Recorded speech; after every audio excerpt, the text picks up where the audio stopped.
Yung mga po sa lahat, it's quite a somber morning. For those of you who do not know, IBC lost a very faithful member this morning, last night. Si Tica always sits in the back there. After a long bout with cancer, went home to be with the Lord in the early evenings last night. We were at the emergency room when we went home to be with the Lord. Do pray for the family. Wala pa yung body. So do pray for the family as they go through this hard time. You know, since Tatay Ben was a very quiet man, but just like our series last week, he lived to leave a message. You know, nabuhay siya na may iniiwan na turo. It was actually a challenge to me, an incredible challenge to me. His life was yung tahimik na tao na yun was an incredible challenge to me and the staff. Anytime na medyo masyado pa ng pagod, no? Anytime medyo worn out ka ng konti, you remember people like that and how dedicated they were to the Lord. You're talking about cancer in its extremely late stages, no? Nag-start po siya about 3 years ago. Tama ba ako? 3, 4? Something like that, about 3 years ago. 3 years ago with nasopharyngeal cancer.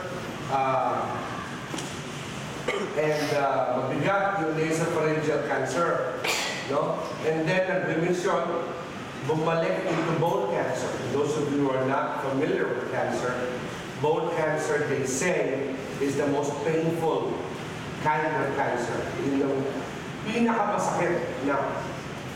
You know, I know a lot of people who, in my eyes, could probably use a little bit of bone cancer. Yung pwedeng pasahan natin sa kanila kasi ang kulit nila eh. Diba? I'm sure if you're like me, I'm like, Lord, siya na lang, huwag naman yun. Diba?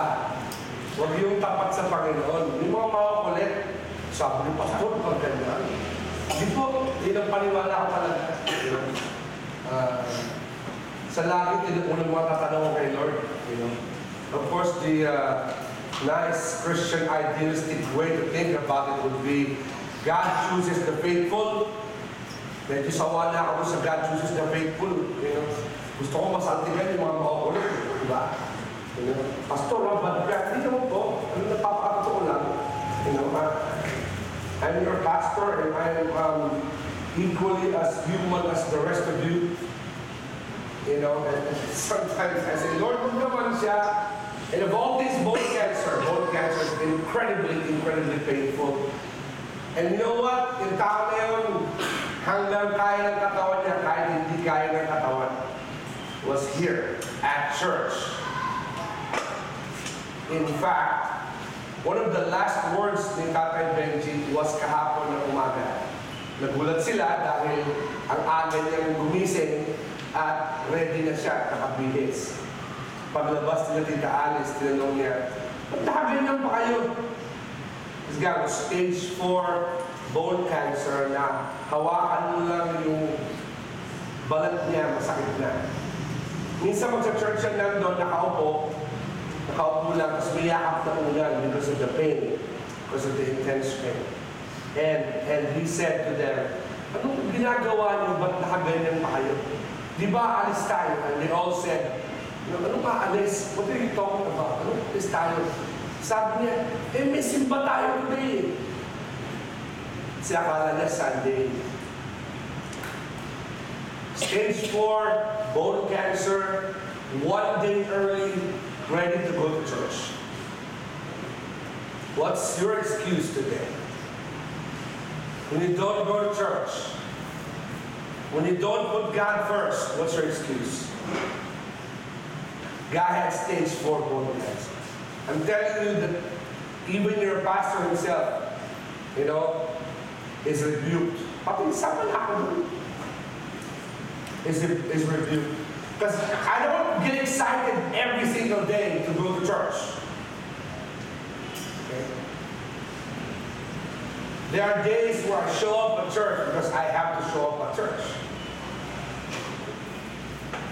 Preaching is a different story. I happen to love preaching. But, showing up at church.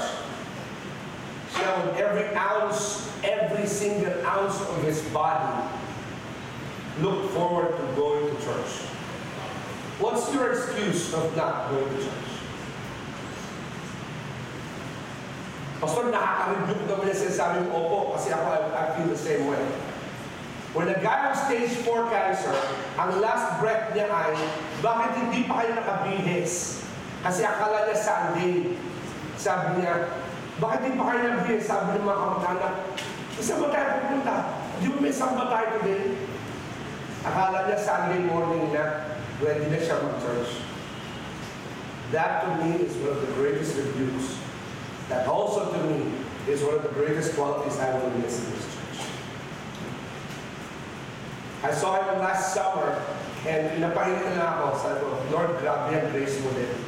During the adult camp, naka-wheelchair ulit. No. Nag-worship yung tao, nakapasa kama. Habang naka-wheelchair. And I'm like, Lord, wow. Kung ako yan, sa bahay nila ako, nagdala akong TV, something, incredible ministry. Alam mo, sa langit talaga, tama yung sabi ng Bible. Sa langit talaga, mahubulat tayo kung sinong pararangalan ng Panginoon at saka sinong hindi. Tingin ko kami mga natin sa taas, kami nasa dulo ng pararangalan. Yung mga taong gano'n, na tahimik at tapat na nilingkod sa Panginoon. I only hope and I only pray that his family who are still here will decide to be equally as faithful.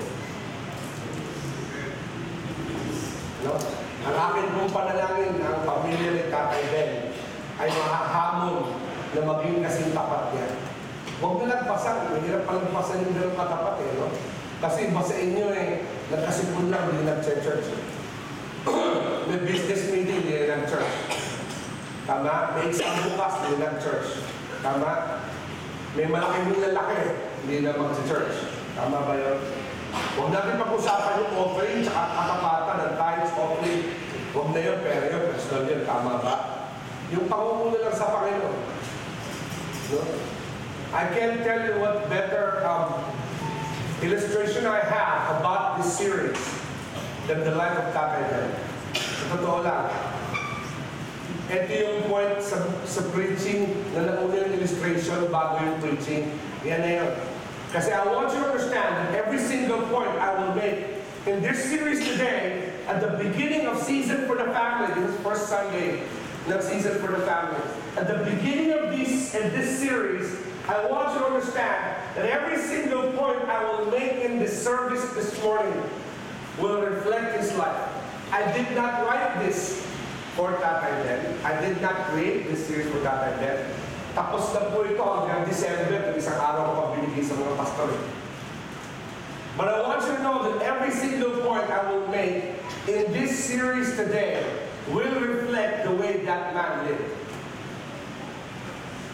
That's why it's hard to replace our elders. No? Our elders are appointed, and we haven't elected a new elder in a long time. Isa na lang iwan sa Tobin Community. But I want you to know that every single thing I will say in this preaching this morning will reflect the way this man has lived his life. Now, how his family, kung paano ang kanyang pamilya, kung paano tayo, mga kapatiran, will live in reflection to his life is the different story. Kasi bakit, Pastor? Kasi siya, graduate na. Tapos na siya. Kagabi nga, habang I was looking at his body, sabi ko, and I know I can't really talk about bodies, as long as it's the body. Sabi ko, Tay, kamusta mo na ako kay Daddy? Okay, man. Tapos kausapin mo sa San Pedro, papasukin yung lolo ko, tagal na sa labas na rin. mag-isip ako. Kasi yung manok, may plano yung lolo ko, tirahin yung manok. Isang bedro, so medyo papasukin na sana eh, kaso nagpulit na naman. So mga 20 years na nasa labas ng pintuan lang yun. So I said, tingin ko, Tita Eden, nandun siya sa may gate ni Tito Ronnie. Kaso malungkot sila kasi walang benchos sa langit. Walang isaw, tsaka hindi rin nila dati. Walang isaw, at saka yung lutupan ng wala doon sa langit para doon. Puro tas lang na rin natin, medyo bad trip. But you know, so let's start. I entitled this series about family, about strong foundations. Pastor, what do you mean by strong foundations? Babalik ang Deuteronomy 6. My favorite text, series of texts, when it comes to family. Ano bang ibig sabihin ng strong foundations? I don't think there's ever been a time in the history of our modern history na ang future ng kabataan natin, literally in this country, and the future of our families are being shaken to the very core. I'm talking about books in your schools. Tingnan ninyo mga tatay at nanay. Ang mga libro ng inyong mga anak sa kanilang mga eskwelahan. Bakit po? Because the very core, what do you mean, Pastor, the very core? I'm talking about people, your science book, teaching evolution as a fact. That's crazy. Because evolution as a theory is still a theory to this day. Eh, yung pa rin ang tawag theory eh. It's been how many years? About 100 years. It's still called a theory. Bakit, Pastor? For those of you who don't want to believe me, and naniniwala ka sa evolution, eh kung gusto mo mukhang gorilla, ay tuluyan mo na, mukhang hawin ka naman. But the fact is, it's still a theory. Why? There's too many missing links. Tignan mo yung katabi mo, baka siya makasunod yan. Bakit, Pastor? Siya yung missing link. But it's taught as a fact. Your science and PE books ng elementary hanggang college kids, alam mo tinuturo? Gender, kasarian, ay nasa isip, wala sa genitalia. Kahapon may kausap akong dalaga at sinasabi nila sa boys na lang kahapon. Sa girls home ako, sabi niya isa, Bas, boy yan, boy, yung girl. Tingnan ko yung girl. Girl yan. Di Bas, boy yan. Nangitingin ako. Girl yan. Diba? Alam din sa akin mga bata, sabi ko, kahit na inisip mo boy ka, paglabas mo dito, promise ko sa'yo, magkakakrush ka. Pangalawa, naasawa ka. Pangatlo, kahit papalitan mo lahat ng organs mo, at kabit natin lalaki dyan, babae ka pa rin. Hindi mo papalitan yan. Kahit magpa-scientifically alter ka, it doesn't change. Facts don't change. Kaya sabi na din, Pastor, ano ko lalaki nakakulong, no? Sa katawan ng babae, o babae nakakulong sa katawan ng lalaki. Ganun pala yun. So pag naisip ko, ganun na. Alam niyo na, pansin ko noong unang panahon, nung ngayon maganda ng mga gitara, hindi mo nga itago mga wide neck. Pwede ba't ng wide neck na gitar para sa wide hands? So nung bata ako, gusto ko mag-gitara. Okay? So nag-anak, tatlong gitara na nababasag, hindi pa ako marunong. Ay laki ng kamay ko, pwede mag-piano, hindi magkasya yung daliri ko.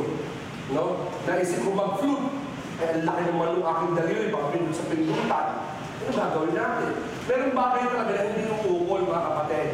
Naisip ako na maging ballet dancer. Sabi ni dati ko, anak, iba na lang. May kinakanta po ako noon, nag-record pa ako ng kanta noon. I was in the recording industry. Ngayon ako kinakanta ang title, Gentle Hands. Sabi ni tatay ko, anak, huwag mo kantahin niya. Bakit? Kasi ang kamay mo hindi gentle. Nung ulo pa lang, second degree pala ka. Second degree black belt ka, there's nothing gentle about your hands. Tingnan ko yung kamay ko, sabi ko, oo nga. So I don't sing that song anymore. There's some stuff that just won't work. Kahit anong manipulation mo, But today it's that way. Oh, and guess what? 2 weeks ago, ngunit tayo konsultan ng Department of Health. Buti lang isang kasama natin, si Dr. Ryan, in-expose niya sa Facebook at gumawa siya ng online petition. Kasi yung PGH at UPPGH, naglabas sila, ganda ng bagong seminar nila, abortion as an approach to women's health. Pilipinas. Abortion as an approach to women's health. Very good. Gamit tayo problema ng Pilipinas, nagdadala pa natin ang kabalbalan. Tama? Tama? Sabi ni Holtivirus, sabi ni ipasok natin ang divorce bill. Kung pinasok na rin yun. Sa mga gusto mag-divorce dito, ang ganda. Dahil ba natin ang ibang bansa, ang gusto nila, antemano, no contest divorce. Ibig sabihin, pag sa aking asawa ko, bukas, pwede kumakuha letter. Boy, yung na sa'yo ba naman? Bang! Tapos na. Para daw yun sa mga naka-abuse, magkaroon ng second chance. Ha? Para mag-abuse ulit. Para sa bababae o ng lalaki, pwede ka mag-divorce, tapos para daw magkaroon ng second chance. Para ulitin mo ulit. Statistics tayo. When you get married and then you separate, you have a 60% chance of doing it again on the second one, a 70% chance on the third one, and an 80% chance of doing it again on the third one, and so on and so forth. Amen. Statistics. Stats don't lie. But never has it been that our family structure has been shaken to the core.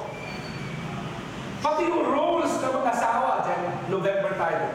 Pati roles na mag-asawa in the home are shaken. Pastor, are you talking about yung lalaki magtatrabaho yung bahay sa bahay? No, I'm not talking about that.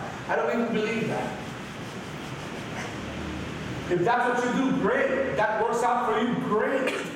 Maraming tayo naman dakilang tatay dito who work from home or stay at home. Man, ginto kayo. At meron ng mga iba, dalawa. Meron ng mga iba, it depends on how God works things out for you. But I'm not talking about that. But even the very core of what they believe is shaken today. So in order for things to be shaken, when we were fixing this building, nung nare-renovate natin, sabi nung simulat bata pa po ako, ever since I was a child, parating sinasabi nung mga city engineer na Mandaluyong, Pastor! Pag nagkaroon ng lindol sa Mandaluyong IBC kami, pupunta lahat. Akala ko ganito yung unang malaking building sa Mandaluyong noong panahon. Until i-renovate natin, nakakita ng mga engineer natin, engineer Bakani at lahat, dapat gigibayin itong mga poste na to at gagawin maliit, no? Hindi ko na alam kung ano yung mga plano niyan, no? Yung mga poste nito, paliliitin. Sabi ko, sige dito mo, tapyasan natin para malaman natin how big these things are. Nagaling! Nakatapyas kami, 3 inches pa lang, bakal na agad. Pastor, solid na bakal pala pa dito mga ito. At di uno, yung laki ng bakal. Nag-overbuild po ang tatay niyo. Kaya po maging 10-story building. Ito yung church natin. Nasa 5 stories lang ito. No? Yung mga pader po na yan, hindi po buhos yan. Ay, hindi po hollow blocks yan. Dalawa pong jackhammer ang sinira yan. No? Yung mga men natin, tumulong ng kami ng inig. Alam yung inig? Yung hindi ka na gumagano, pero gumagano pa yung kami. No? Yung binaba namin ito, si Manggang Bewang ito Yung binaba namin ito, buhos pala itong buong ito, may bakal pa. Pag tingin namin dito yung mga bakal, tabi-tabi. Kaya kung maliit yung pintuan sa gilid, dapat sasagad na namin doon. Di kinaya na. Oras ang inabot para bumutas ng ganyang kalaki at saka dalawang jackhammer. Kaya pala gusto ng mga city engineer na Mandaluyong dito. Nakadalawang lindol na tayo. Nag-crack sa pader, wala tayong magkaroon. Bakit? Because the fact of the matter is, ang pinag-usapan natin dito, when you talk about building a life, when you talk about building a family, it always begins with the power of a righteous walk. When we talk about that, in Deuteronomy chapter 6, ang sabi dito, these commands and decrees, ang Deuteronomy po sinulat because they were going into the promised land. Now, in the promised land were several things. One, a lot of blessings. Grabe. Promised land eh. Of course, there's a lot of blessings, right? Right. But also a lot of threats. There were so many. The Amalekites were there. The Hittites were there. Ang daming klase ng mga tao and different cultures na nakatira sa loob doon. So it became dangerous. No? So, every instruction sa kanila, these commands and decrees and regulations, in order God commanded me to teach you, and you, and thou must, ano what's the word? Obey them in the land that you are about to enter and occupy. And you and your children and grandchildren must fear. Yung word na fear is to respect. Must fear the Lord your God as long as you live. If you, what's the word again? Obey all his decrees and commands, then you will. That's the key. Mga kapatid, that's the key to a life that can be enjoyed, is to obey. Ano tinuturo ng society today? Ano? If you want to enjoy, no rules. Do whatever you want. Ano po sa tama? Yung tinuturo sa mga kabataan, do whatever you want. No rules, and you can enjoy life. Really? But in this one, you obey. Listen. Gano'n kalapit? Listen. Verse 3, closely. And be careful too. Ayun naman. Obey. Nakaya-obey na tayo. Tatlong verse, tatlong obey. Then all will go well with you, and you shall have many children in the land flowing with milk and honey, just as the Lord, the God of your ancestors, promised you. Listen, O Israel, the Lord is our God, the Lord alone. And you must, basahin natin sabay-sabay, ang verse 5, and you must love the Lord with all your, and all your, and all your, and you must commit yourself wholeheartedly to these commands that I am giving you today. When we talk of these things, what are you trying to say, Pastor? When we talk of these things, it means that a building is only as strong as its foundations. A building is only as strong as its foundation. Such a simple premise. Pakasimple. Common sense, tama? Sabi lang Mandaluyong daw, malabong madamis ng lindol dahil majority of Mandaluyong is built on adobe. Nung inukay po itong building na to, I know that to be true. Built on adobe. Adobe po is a form of rock na habang namamash, lalo nagsusolidify.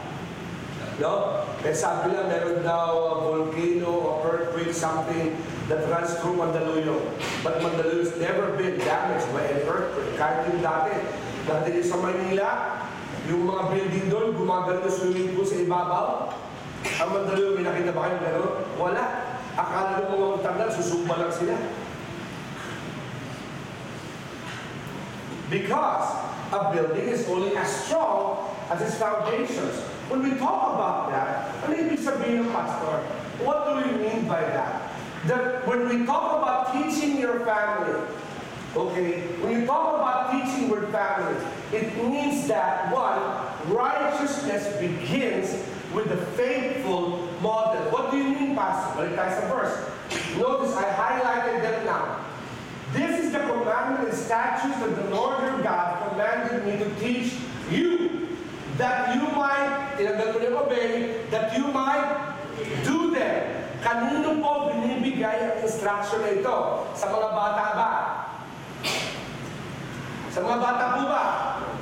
Hindi po. Kayo na binibigay. Sa leaders ng tahanan. Sa Segway ako. You want to know the reason why kids are messed up today? Kasi pinangbayan nyo sa simbahan at sa eskwelahan ang pagtuturo ng mga bata. We have some great teachers. It's Teachers Month. Teachers Month ba last week? Teachers Day the other day. No?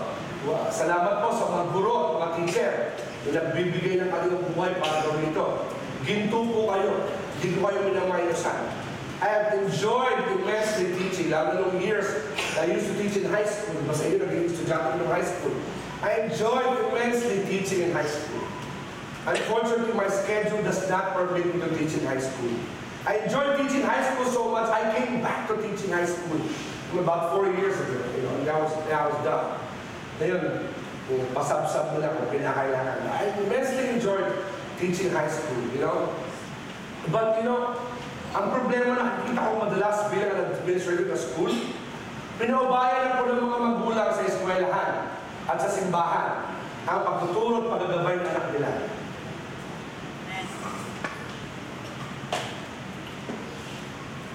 Pag pumunta sa school, papasok ang bata, may bagong gadget, may bagong cellphone, bagong sapatos, kompleto sa merkado sa bata, bagong backpack, bago lahat.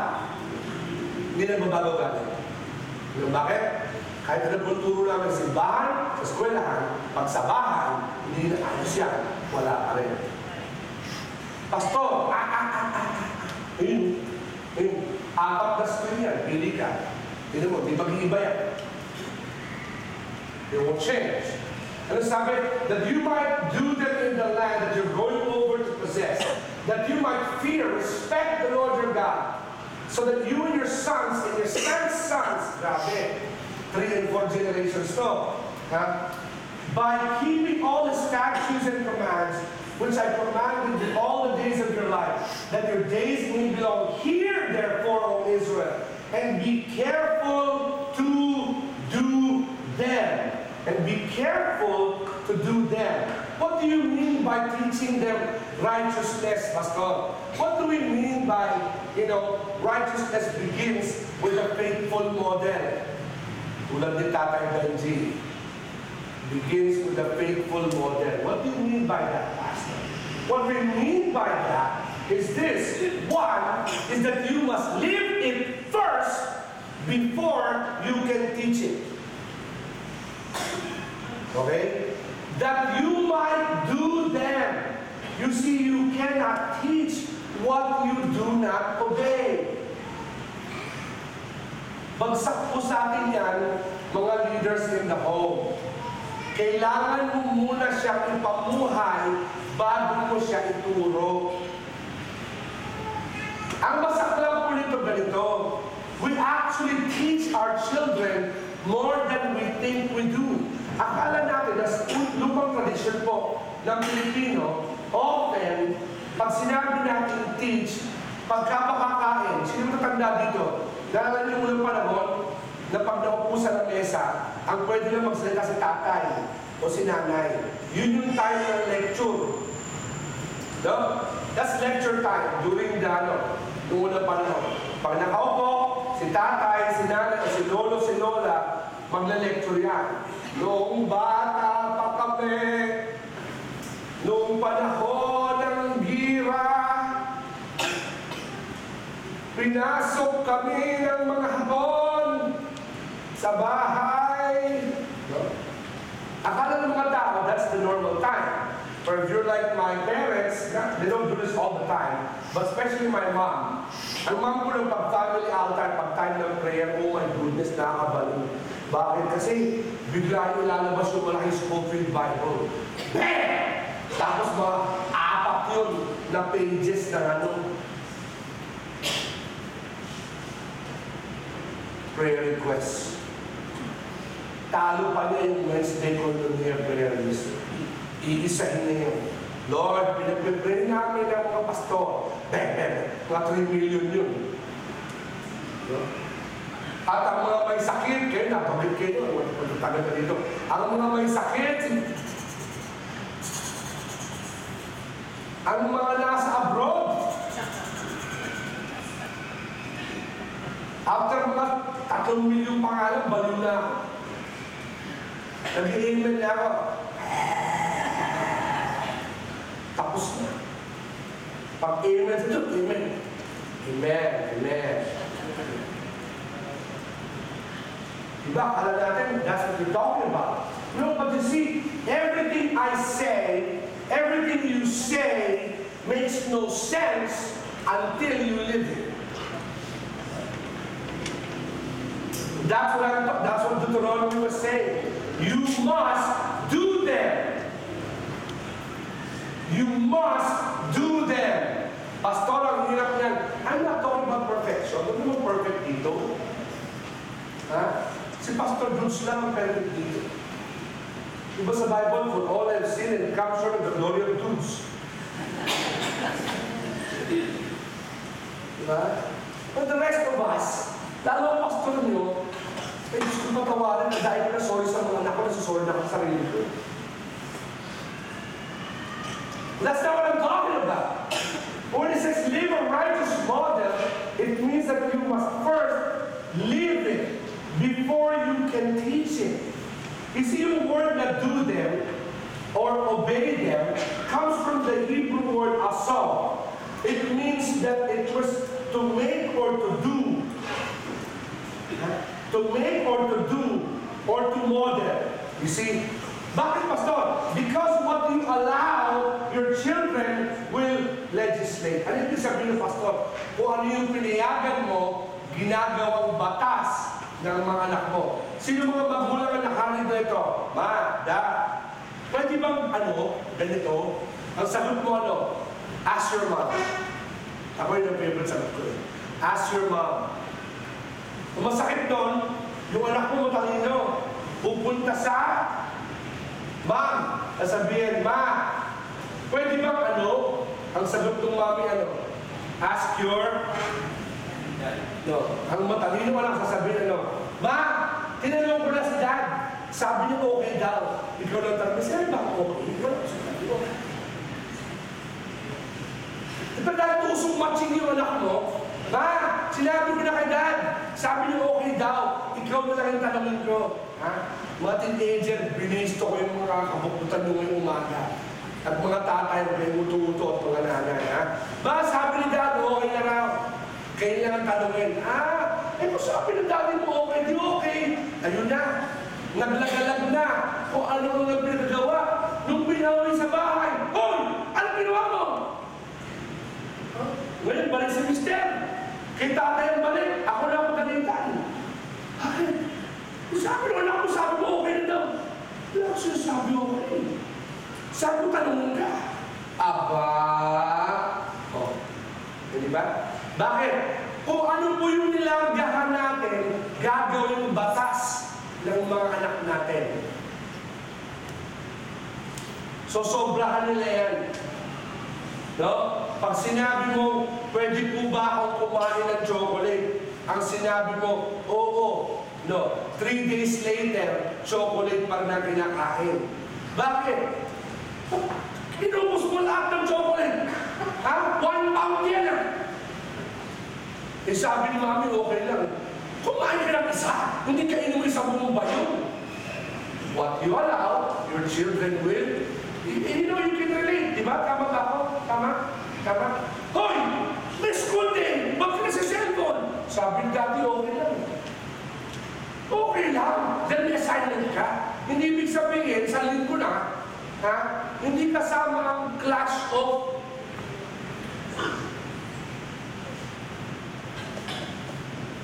hindi kasama Mobile Legends sa research. Tama? May nire-research na ako. Ba't gumagano ng ulo?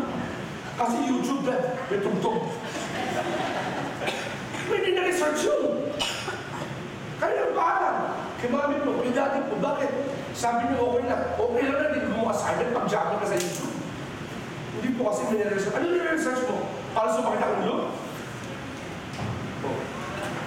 I said, what you allow, your children will legislate. Gagawin nilang batas. Tama? Because you must live it first before you can teach it. Secondly, you must walk it first before they can follow. Notice what it says. And you shall love the Lord your God. Tapos, susunod doon, and you shall teach them. Balikan natin yung verse, okay? Just for the sake of argument, kasi baka yung maniwala sa akin. Okay? You must love the Lord your God, enjoy the big verse. Kasi baka mamaya, sabihin nyo, hindi ko sinasabi ko. No. Listen, O Israel, you must love the Lord your God with all your heart and soul and mind. These commands I am giving you today. Pagdating ng verse 7, and you shall teach them. Meron po in that order. You see, you can't teach them to love something unless they have seen it modeled. Mga tatay na nandito, kung meron po kayong anak na lalaki, gusto niyo po bang mahalin at maging napakatinding magmahal ng anak ng lalaki sa kanyang magiging asawa? Mahalin niyo ang asawa niyo.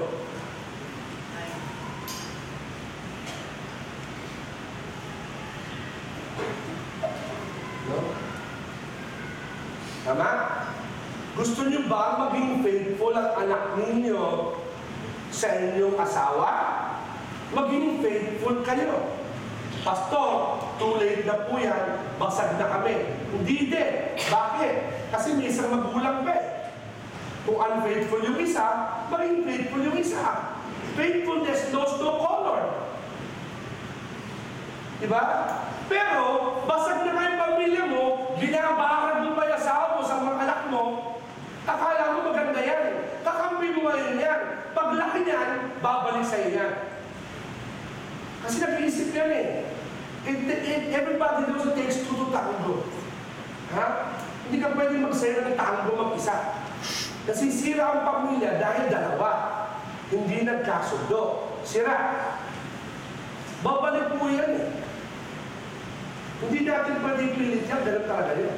Pastor, meron mga times na naman, I understand, na talagang may saltik yung isa. I get that. Dalhin mo sa akin, kakantukan ko.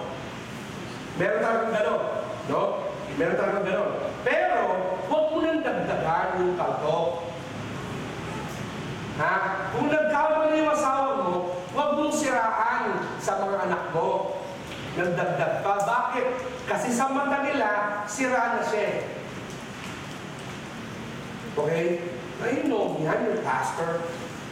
And I'm with you simula ipanganak kayo hanggang sa mamatay kayo. In fact, kung makulit kayo, pag sa pagkamatay nyo, gusto nyo tulungan mo kayo. Talaga, pastor, na joke lang. Pero kung talagang gusto mamaya, gusto tayo. And you know, I don't say this to be hurtful. And you know, I don't say this to attack.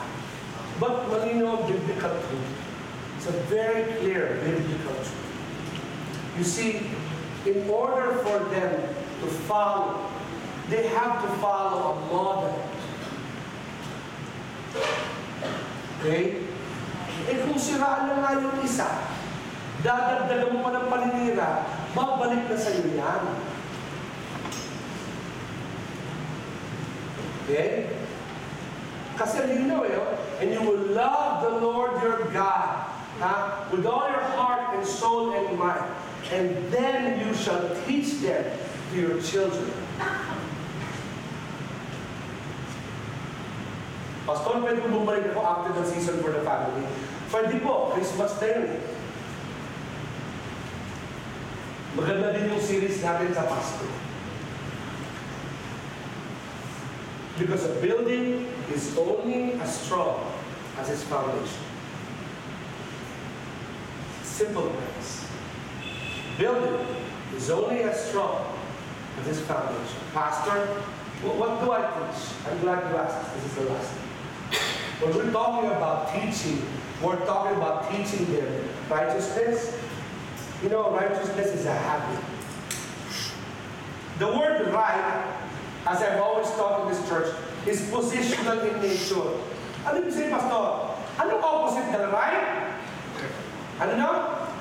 Left. Tama? Tama. Anong opposite ng up? Down. Ang middle ba may opposite? Wala. Napansin niyo yun? Ano ulit? Anong opposite ng right? Left. Anong opposite ng up?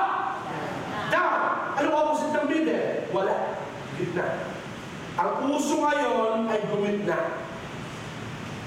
Yan ang puso kayo, katatawa, may mga magulang ba din tuturo? Anak, magpaka-jablo ka, ha? Ganun tuturo ka. Anak, warakin mo yung buhay mo para maganda talaga yung dating. Para matuturo nun, no? Meron pagpagulturo nun, anak, mga pamilya, no? Pag-pray natin ang tatay nyo, inatake ka ng pagkasatanas.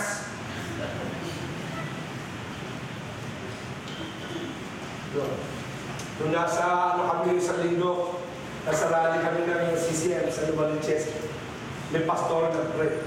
Nadidistract talaga ako si Pastor Paul kasi pakusoy. Sabi ni Pastor, pinag-pray niya yung Sojibel. Lord! Ipinag-pray namin yung Sojibel! Nagpray pa ako ng muli. Napansin ko si Pastor Pastor Paul, masama yung iniisip Yung Sojibel! Na yan!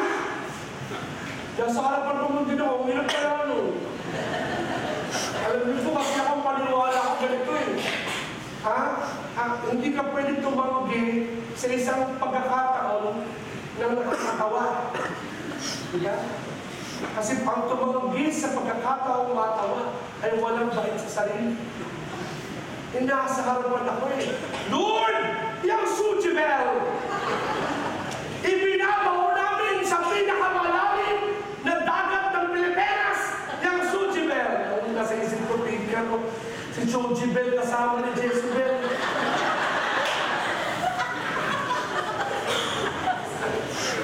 Alam niyo ba bakit kayo mag-pray pag nasa utak mo?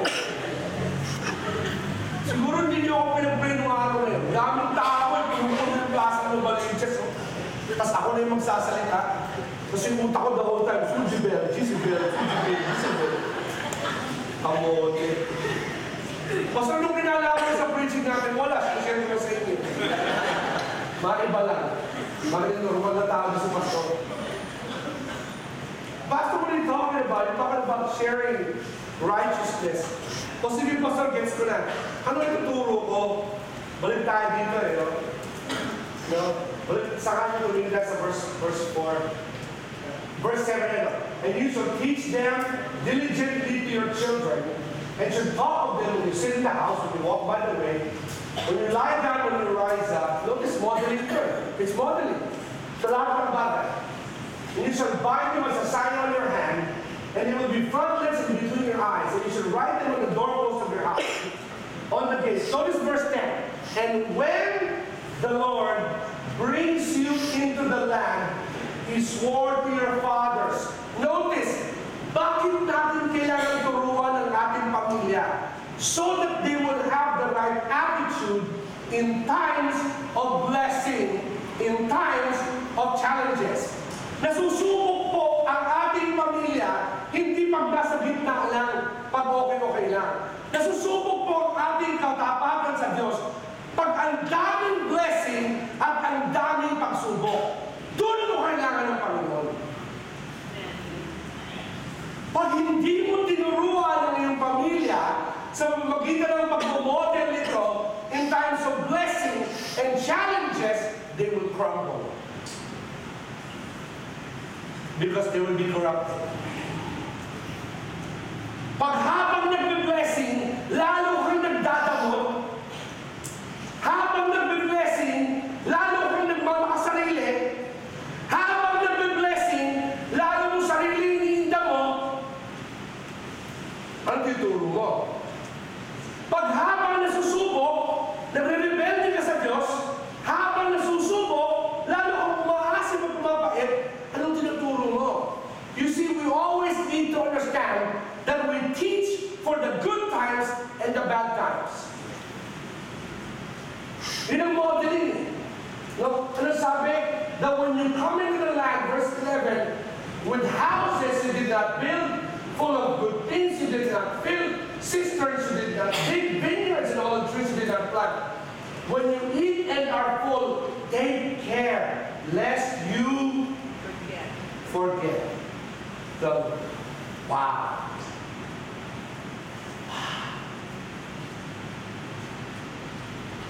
How many of us, pag pinagpala tayo ng Panginoon, stop. and you stop your children, whatever they're doing. Stop. Kasi anak, pasalamat tayo sa Panginoon. They won't even know.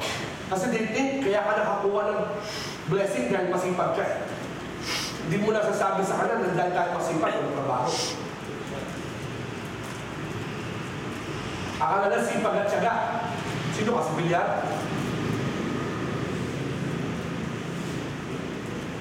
Akala nila gano'n.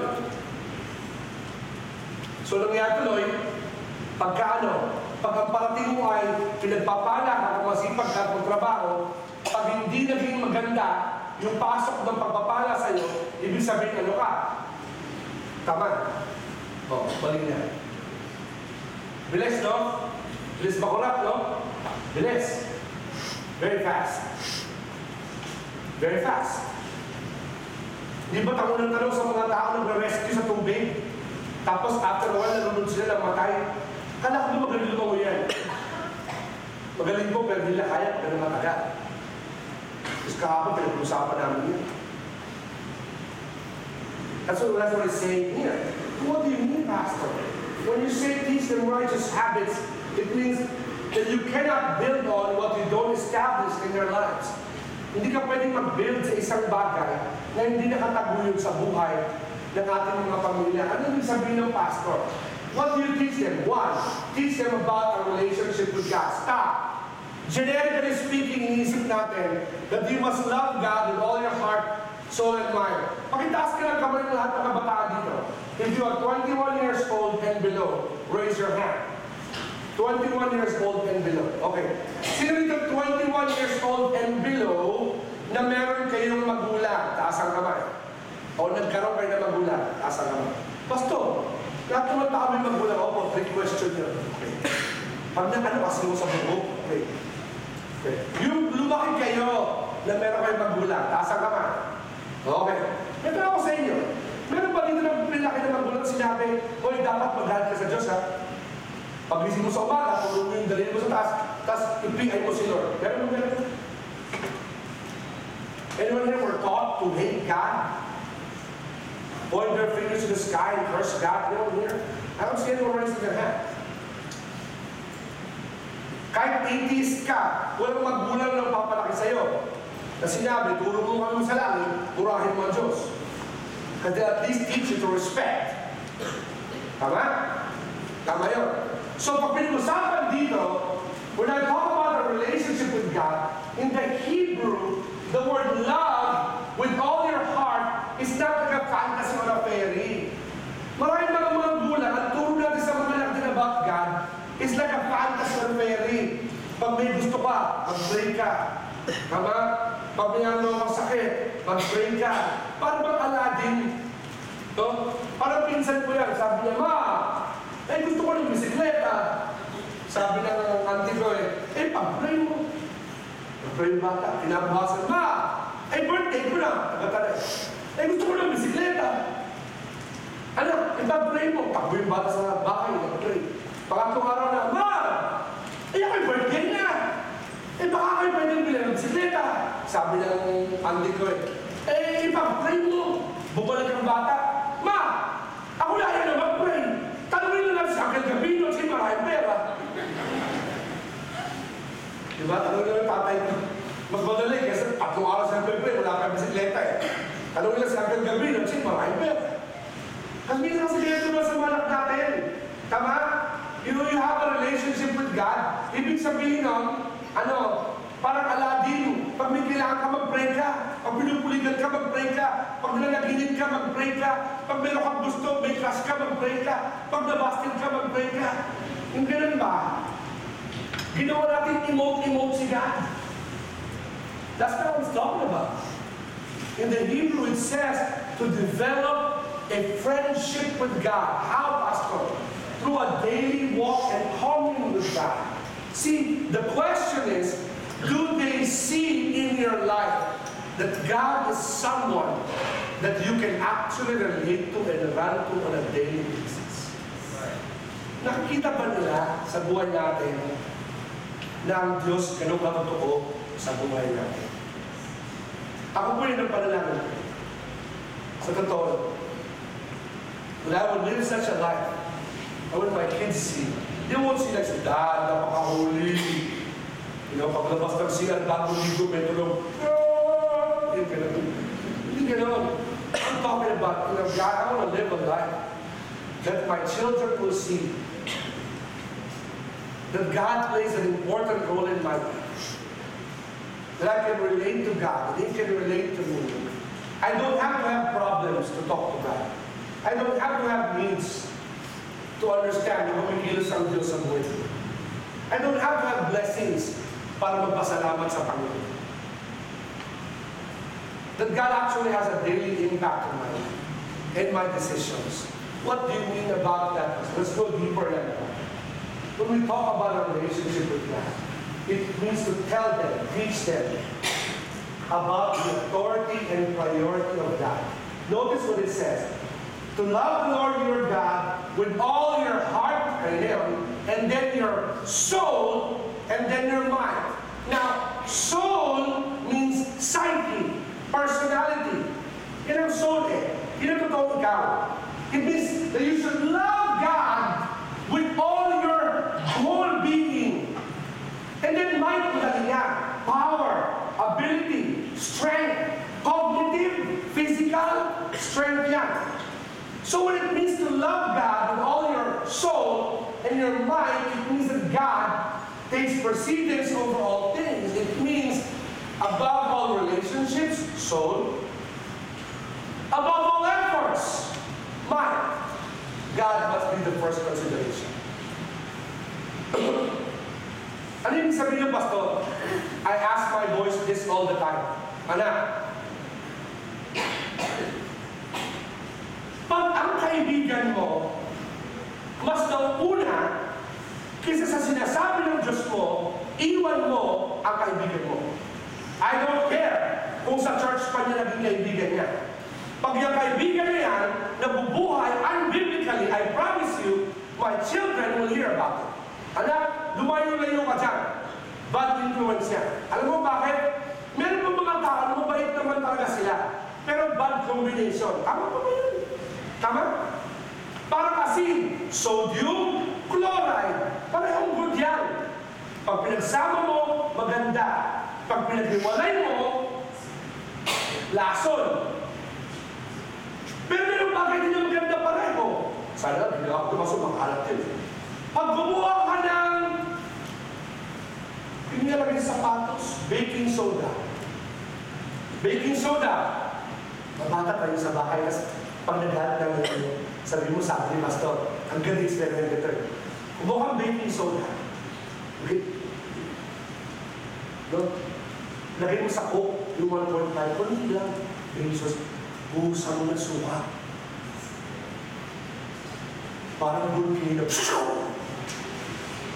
Mga anak ko, tigilan niyo ako, hindi pwede yan. Kapagalit ako nanay niyo. Sa mga ibang member na ng church pwede. Jared, mamaya sa bahay, tirahin. Kunting baking soda lang, kasuka, sabog yan.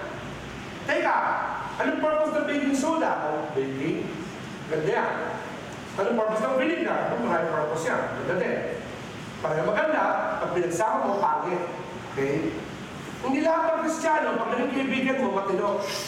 Meron mga tao, nagkataon, hindi maganda yung ugali nyo pag pinagsasama, kadyablo na lumalabas. Ngayon, kung hindi mo kaya rendahan yung sarili mo, hindi mo kaya humindi sa sarili mo, dapat hindi kayo magsama na. Natutunan ko po yan early on in my life. I understood there are certain people who I love, who are Christians, but because yung attitude nila, masyadong compatible sa attitude ko. Nagiging toxic.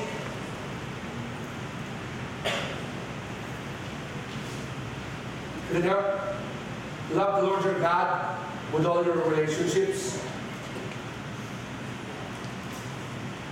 Toxic. No? May mga members po tayo dito na meron ng extra superpowers. Ano yun? Yung palapa ng kanilang labi, sobrang bilis. Ayun sabihin, Pastor, sa chismis, yung small group na naging chismisan, umalis ka dyan. Kasi rala ulo yan. Pag nalaman ko ito, kinahin ko kayo, disiplinahin ko kayo. Because gossiping is disciplinary in this church. Gusto mong hindi makalit ng chismis, lumayo ka sa mga chismosa. Oh, at ang mga lalaki, macho yan, pero yung chismis namin iba. Chismis pa rin, ganyan. Alam mo, pare na, balita mo siya, no? Chismis pa rin, pinapogi na.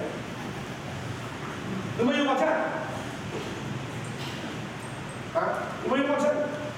God must be one Lord over your relationships. May mga kaibigan ka, mali nangyayari. No. Pero dahil kaibigan ka, oo na oo. Okay lang yan, pare, kaya mo yan, kaya mo yan. Mali yung ginagawa mo, okay lang yan, pare. Hindi kaya okay yan. Pag hindi okay, hindi okay. If it's not okay, it's not okay. If it's unacceptable, it should be unacceptable. That's a true friend. True friends aren't those na pagka nagsalita ka, siniraan mo yung kasama sa harapan nila, hindi okay lang. Let's make it a matter of friend. Mukha mo! Chismis yan! Sinisira mo ang relationship. Okay lang yan, sis. Tuloy mo lang. Hindi kaya. That's not okay. That's not okay. Yung anak mo may kaibigan sa church, rebelde, gumagawa ng kalabon paglabas ng church, that's not okay. I told my children that. Lumayo ka na sa mga yan, ha? Hindi pa kami umabot sa party, sabi ng tatay ko sa akin, anak, mas mabuti pa lupuhin na lang kita. Nasa alaga kita habang buhay kaysa paniwala ka. Kasi hindi ko po kaya. Lulupuin yung anak ko. Hindi po ako marunong malulupo. Yung pipilayan mo lang. Yung aking close time ng panlulupok, kaya balik. Baka pagalit ako ng nanay. May spray, hindi ko marunong. Puro baklingan yun sa akin alam. I tell my kids all the time. You go to school, it's a Christian school, we have rules. Anak, nakikita ko sa ugali mo na hindi magandang combination ni Tica, lumayo ka. Pag nakita kita dyan kasama niya, mapapakabot tayo. Tapos ang usapan, Pastor, higpit mo. Mabuti na maghigpit. Bakit? Because when they enter blessings and when they enter cursings, they need to have a walk with God.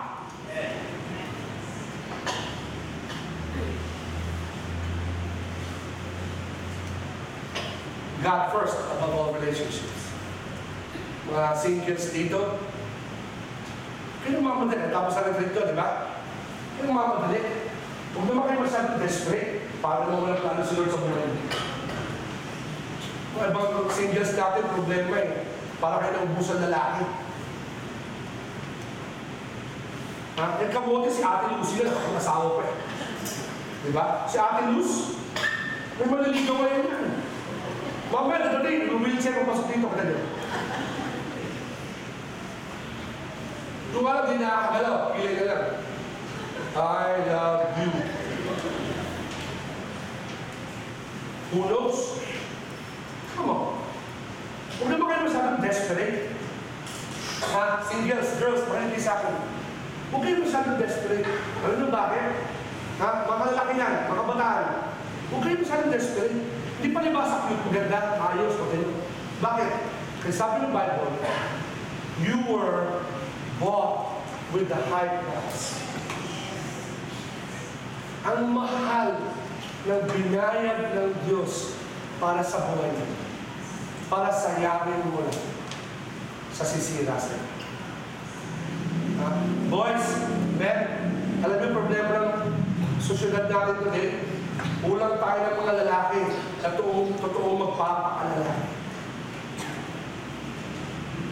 Sa October, meron akong men's conference dito sa Global Search sa Pasig. May 10 slots ako magbibili ko ang pastor ko. Kung interested kayo, sabihin po sa akin para makapunta. Sa men's conference, I'm preaching there with 3 other pastors na who are great guys. I'm honored to speak there. Ulang tayo ng mga lalaki at totoong lalaki. I'm not talking about macho effect. I'm talking about men who put their relationship with God first.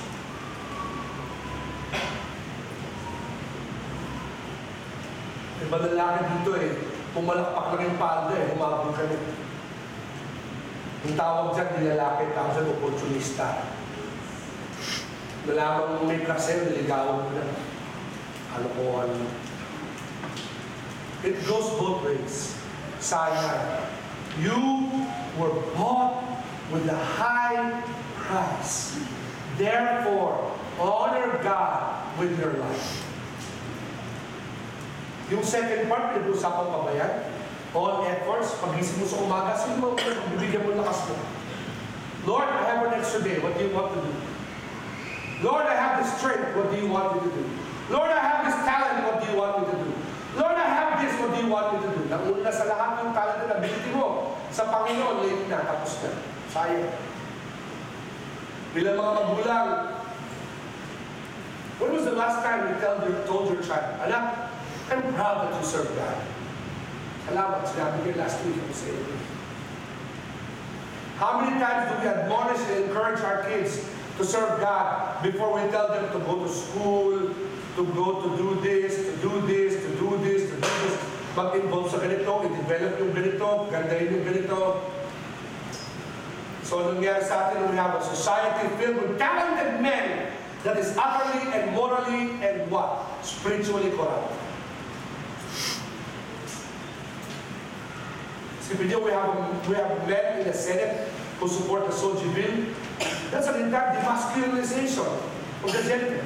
Can you imagine? Lalaki ka, alam mo lalaki ka, susuportahan mo ang bill na lalaki, gusto mo yung babae. Para kang aso, support sa mga pusa, parang yung aso. Pastor, I don't like your preaching. You know, I'll tell you to other places when you can go to church. Why? Because teaching them righteous foundations. Foundations mo ito. What? Must be God above all relationships, God above all efforts. Pag nagkaroon ba tayo ng relationship, mga magulang, is God first in there that our children see? When we have extra strength and ability, do our children see that we spend it first on the job before we spend it first on God? Bakit? Kasi po, ito na ito, alam ka. Kung sino ang inuuna mo, ang tunay na Diyos na niya. It's a simple premise. Kung sino ang inuuna mo, yun ang tunay na Diyos ng puso at buhay. Meron isang, my dad used to tell the story in all the time. I'm going to share. May isang bata, nasa Michigan, we're from Michigan. Grabe ang winter dyan. Michigan, York, yan, bundok din. Nalilibing ang kotse dyan. No? I remember going to Buffalo, New York during winter time.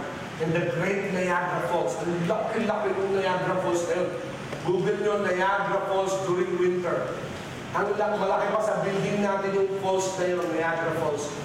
Halos na frozen yung buong falls. Sobrang lamig. Beautiful but scary. I remember it was one of those days in those times. Yung tatay was an alcoholic. So yung tatay na alcoholic, ang lamig eh. No, libing yung mga kotse, hindi siya makalabas.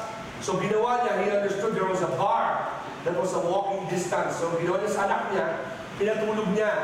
It was 12 o'clock, midnight. Pinatulog niya anak na lalaki, patulog ka muna. So natulog na yung bata. So around 2 o'clock in the morning, nung tulog na anak niya, he got up and actually went to the bar kasi he just needed a drink. Alcoholic siya. Just needed a drink. Iba sa sasabi niya, alcoholic, when you told me you were not an alcoholic, you just told me you lied. Sinungaling ka. Anytime. Parang sinabi ko, Pastor, hindi ako mataba. Maling lang ako kumain. Okay. Alokohan mo. Okay. So, so that's where we are. And so, umalis siya and walked to the snow. Lalo na snow. And went to the bar. Habang nag-inom siya doon, guess what? May humihila sa laylayan ng jacket niya. Somebody was pulling. So, gano'n yung jacket. Alas 3 na umaga, may humihilang gano'n. Pagtingin niya, nanlaki yung mata niya. His eyes grew big. Guess who he saw? He saw his son. He saw his son, who was 6 years old. Nakita niya, nasa loob ng bar.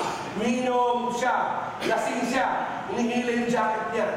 Nagalit siya sa anak niya. Sabi niya, son, what are you doing here? You're not allowed to be in a place like this. How did you get here, Nayui? How did you get here? Sabi ng bata, I followed your footprints in the snow.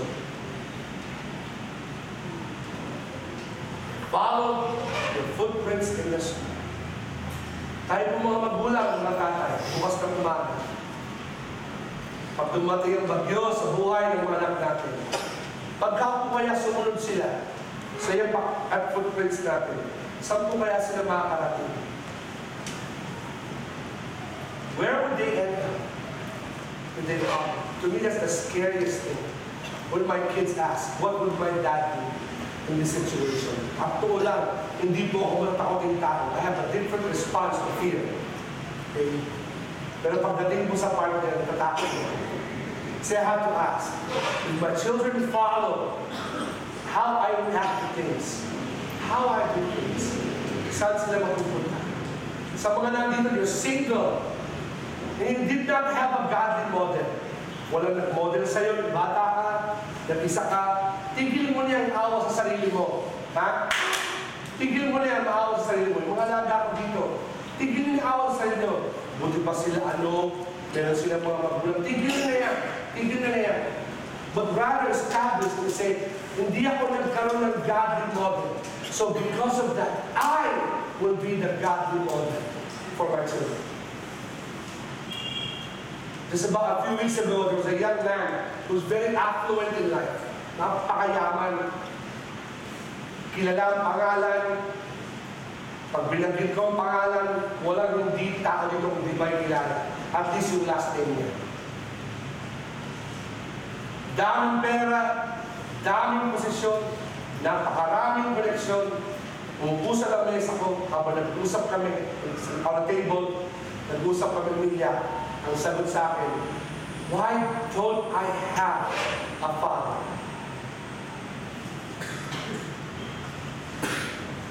Ang bulog-bulog ng buhay ko. Bakit ikaw, tayo mong anak, nagdagdag ka pa? Para ba sabi sa inyo, upapadas-padas sa akin ito? Dahil mo anak, nagdagdag ka pa. Bakit ako walang tatay na magtuturo sa akin? Wala akong masagot, mga kapatid. I had no answer. I said, I'm sorry, I don't have an answer. But all I know is this. One day, you will be a father. And you don't want your children to say the same thing. Pero yung mga bagay, hindi natin mababago. Desisyon ng ibang tao yun. Pero what you do with your life, and how you live your life, will affect the generation that follows you. You see? Because kung sinong inuuna mo, yun ang tunay ng Diyos ng puso. And Heavenly Father, we come before you this morning. We realize, Lord, that so many things are in our hearts and minds. Help us, Lord, to be ever so bright and sensitive, Lord, to you. Panginoon. Kasi Panginoon, kung sino po ang inuuna namin, Panginoon, yun po ang tunay na Diyos ng buhay mo. I pray to challenge all the parents here this morning.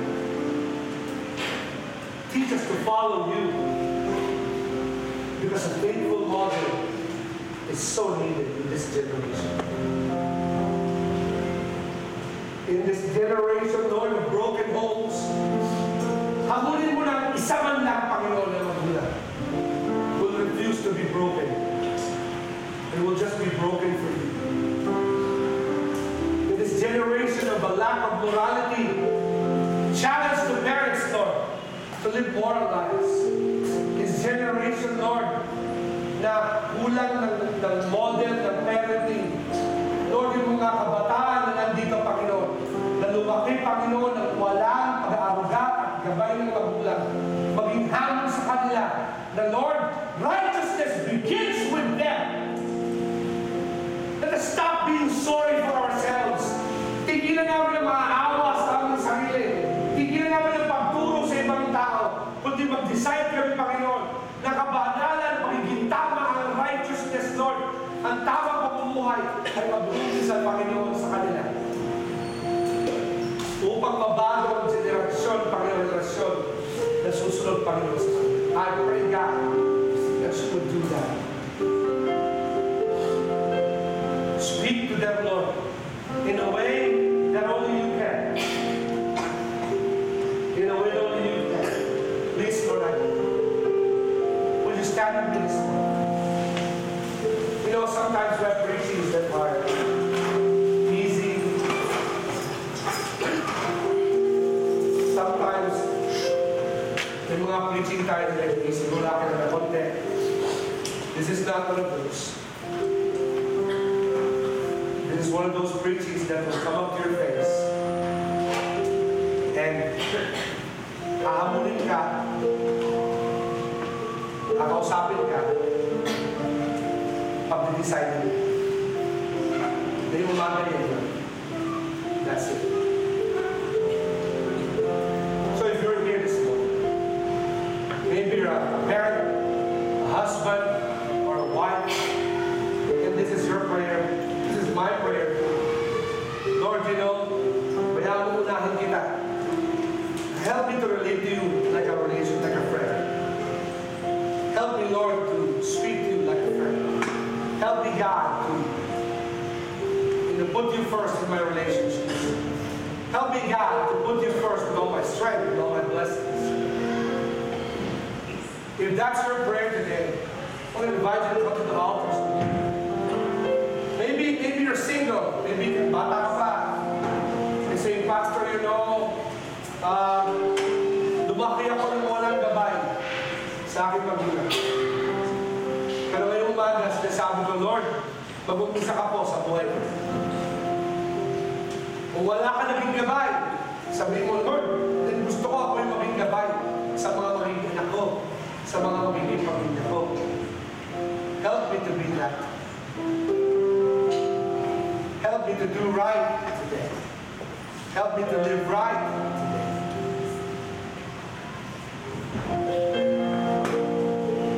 Help me to live right. Kasi unless kukunin ka na ni Lord today, may mga susunod pa sa'yo. If you made a mistake, we all have. Let's come to church and say, God, today, let me turn the corner. Let me live right. Kasi Lord, there's a generation after. Help me to turn the corner and to start living right. I don't want to waste my life. I don't want to continue like this. Para sa Tatay Benji, I want to end my life wanting to meet with the Lord. Wow! Sa akin grabe yan.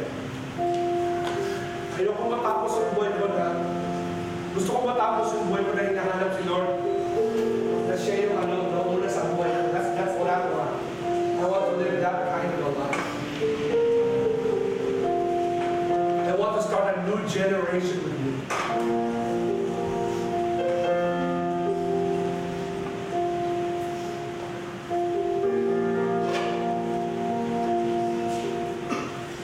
If you're here today and you're saying, Pastor, you know, I'm going to relate to God because I don't know the Lord. That's why I say it. I don't know. Today would be a great time. Sabihin mo sa Panginoon, Lord, please change my life. Baguhin mo po ang puso ko at buhay ko. I want to know you as my Savior. My Lord. I pray, God, that you, Father, you speak to us in different ways, Lord, this hour. Dami po nandito. We're all different.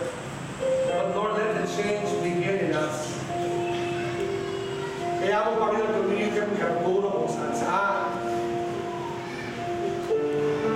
Mahal nagkulang ang mga magulang, nagkulang din ang bagay sa buhay namin, wala kaming model, may ba po yan, Lord?